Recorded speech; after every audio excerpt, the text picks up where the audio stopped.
आदाब, मैं मुमताज आलम रिजवी और मैं बात करूंगा हैदराबाद की, जहां पे एक बड़ी खबर सामने आई है। और वाकई ये खबर बार बार आ रही है, लेकिन न जाने क्यों इसके बावजूद जो फिरका परस्त ताकतें हैं वो सबक लेने का नाम नहीं ले रही, बल्कि मुल्क में नफरत फैलाने का काम कर रही।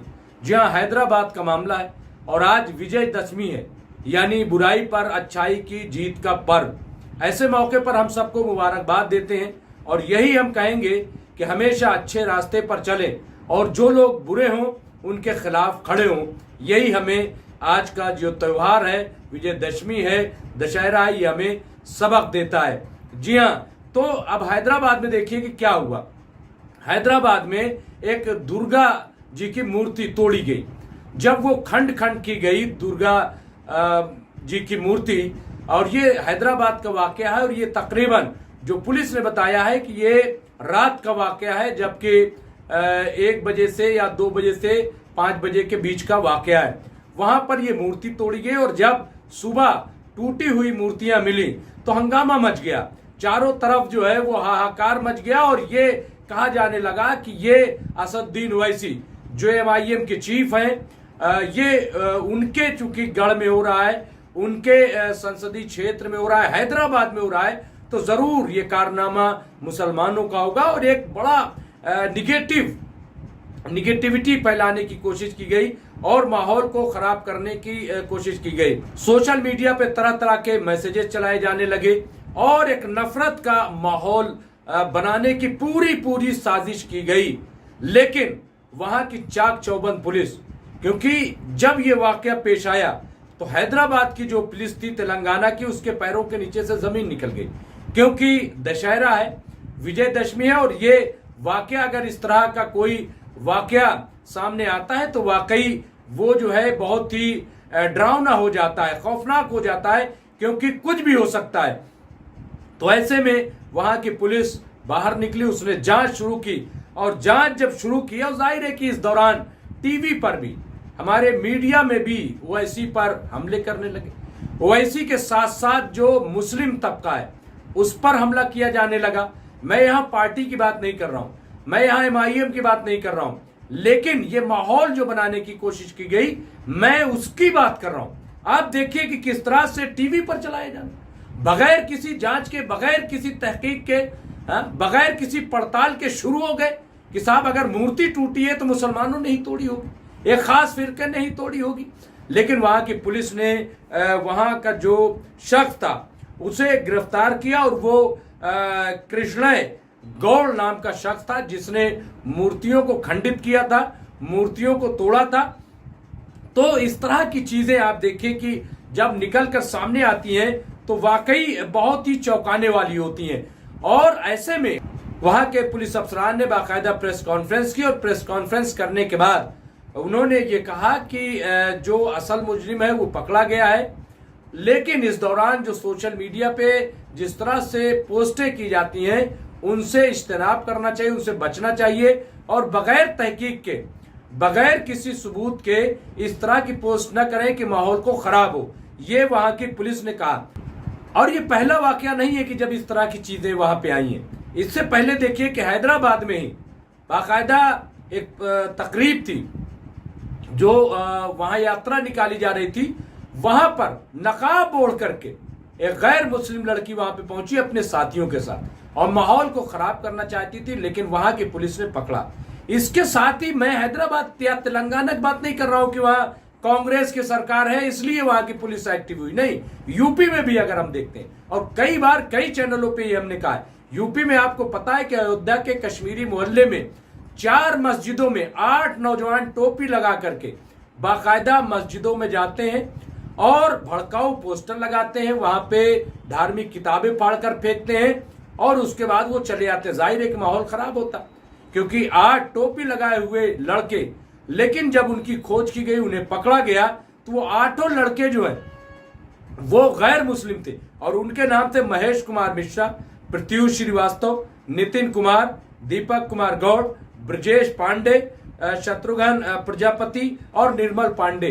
तो ये आप देखिए कि ये पुलिस ने ही ये चाक चौबंद किया। और यही मैं कह रहा हूं कि अगर पुलिस वाकई जिम्मेदारी से काम करे तो मजाल नहीं है कि ऐसा कहीं भी हो जाए। और यही चीज अभी हमने देखा है गुजरात में, जिस तरह से रेल जिहाद की बात की जा रही थी, गुजरात में 3 लोग पकड़े गए जो वहां पे फिश लगा करके, एक फिश प्लेट लगा करके ट्रेन को डिरेल करने का काम किया जा रहा था।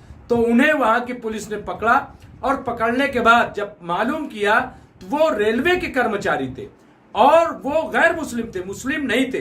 तो और इसमें आप देखिए, और इसी तरीके का वाकया रामपुर में पेश आया।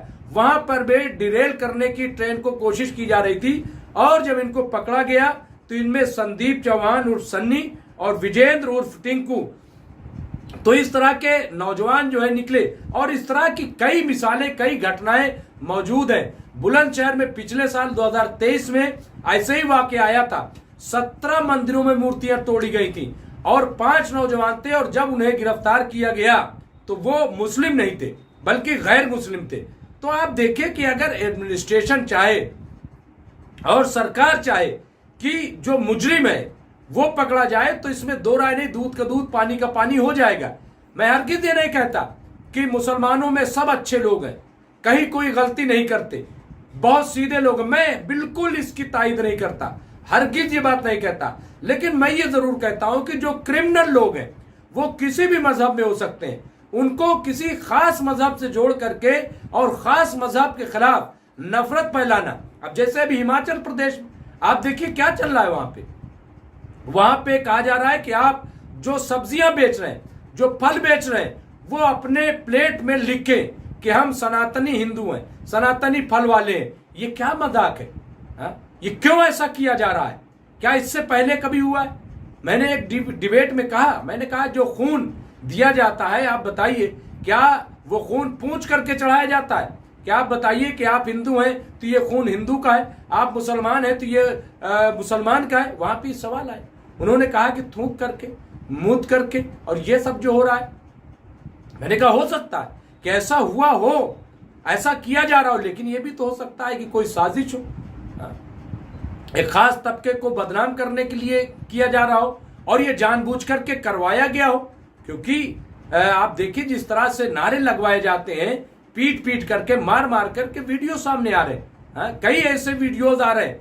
आप देखिए यहीं पे अभी गाजीपुर का वीडियो सामने आया है, वहां पे आप देखेंगे तो आपको अंदाजा होगा कि किस तरीके से वहां पीटा जा रहा है गाजियाबाद का। और ये कहा जा रहा है कि आप नारे लगाओ, और वहां पे भाई बहन को पीटा जा रहा है। तो इस तरीके से कई ऐसी चीजें सामने आती हैं जिसमें आपको अंदाजा हो जाएगा कि माहौल को किस तरह से खराब किया जा रहा है।